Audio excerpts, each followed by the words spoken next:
Are you familiar with animated chipmunks who can talk as well as sing? Perhaps you've heard of their Christmas Don't Be Late song on the radio every year, watched the cartoons, or even the live-action hybrid movies.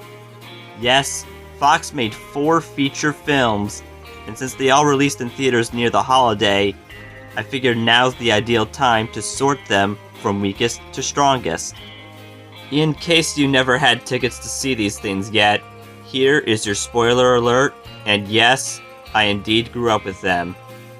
It appears you can hardly stand the wait, so let's begin right away, shall we, mates? Alrighty then. Hey, I'm Owen, the fiction fanboy, and here's my top 4 Alvin and the Chipmunks movies.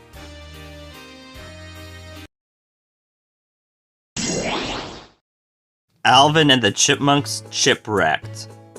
Dave takes the Chipmunk crew to a cruise ship so they can participate in the International Music Awards.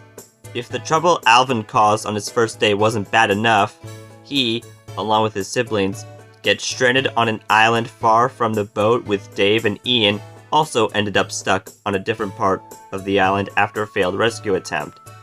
While I wouldn't say this flick is unwatchable or anything, it does have a fair share of questionable moments. For example, did we really need a side quest where Simon getting bitten by a spider turns him into Simone?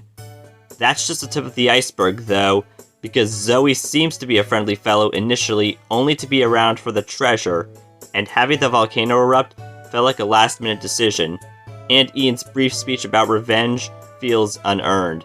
All in all, this getaway was pretty meh, seeing there are better options to choose from for family night.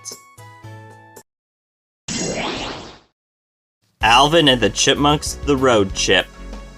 The boys are seen as immature due to a huge party they threw when Dave was out, but they get to meet Samantha and Miles, the mother being sweet, whereas the same can't be said for the son. Upon seeing an engagement ring being acquired, we feared Dave marrying Samantha would make Miles brother of the Chipmunks. What will the young ones do about it? Why, simply take a cross-country trip together to prevent the proposal from happening, of course. I could declare this to be one of those seen one, seen them all scenarios, and I actually will. It has the checklist of every other road trip motion picture, very little new stuff happening. Suggs is a tolerable obstacle, and I sort of wish the Chipettes didn't get sidelined, especially at the end where Dave officially adopts the Chipmunks. This may be slightly superior to its predecessor, yet it's only a smidge away from being good. Nothing more than decent, honestly. Alvin and the Chipmunks, the Squeak Wool. A charity benefit concert accident has led to Dave being hospitalized, with Toby being temporary guardian for the Chipmunks, who spends most of his time gaming. Along with that, the boys have to attend high school, and it's certainly not easy. We're introduced to the Chipettes, seeking to be Ian's sponsor for Jet Records, and they get hired, plus school. Love at first sight turns into rivalry when the two personified rodent trios must compete for a spot in the annual Battle of the Bands.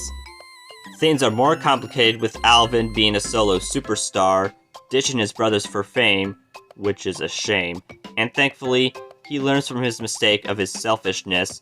And the funniest thing here is during his mission to save the Chipettes, he got Ian good using a The Apprentice reference as a sick burn.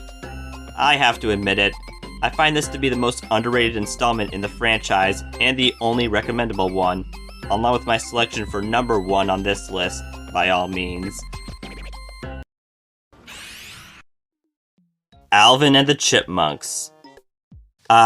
This takes me back to my childhood, where the Chipmunks have been living in a tree that gets cut down so it can be used as a Christmas tree for where Dave yearns for a job at. Upset about college roommate Ian telling him to give up songwriting, Dave discovered the Chipmunks, who snuck with him and startled him in the beginning, giving him the idea of using them as a way to surpass the expectations of many. As with other live-action movies with CGI creatures, it's the usual things will work out from the start but the human's heart softens up over time trope, but it's not bothersome enough to consider it annoying. Although the classic version of that song I mentioned will remain iconic, the remix in the film is what I prefer listening to. Even after more than a decade, I still found this movie quite fun, and definitely need to give David Cross credit for his performance as the antagonist, and he's a great example of a villain that's in for the money, and how he contrasted to the caring and responsibility-seeking Dave. Curious on my suggestions? The original is a crowd pleaser, and you can watch the follow-up too, and whereas the last two were moderately flat, this one shall be remembered for all time. There's plenty more where this came from. Please like, subscribe, share, and turn on notifications so you can receive them offerings. Be sure you also comment below and follow me on Instagram for perky teasers and thumbnail previews of forthcoming YouTube videos. Farewell, folks, and have a holly jolly nighto!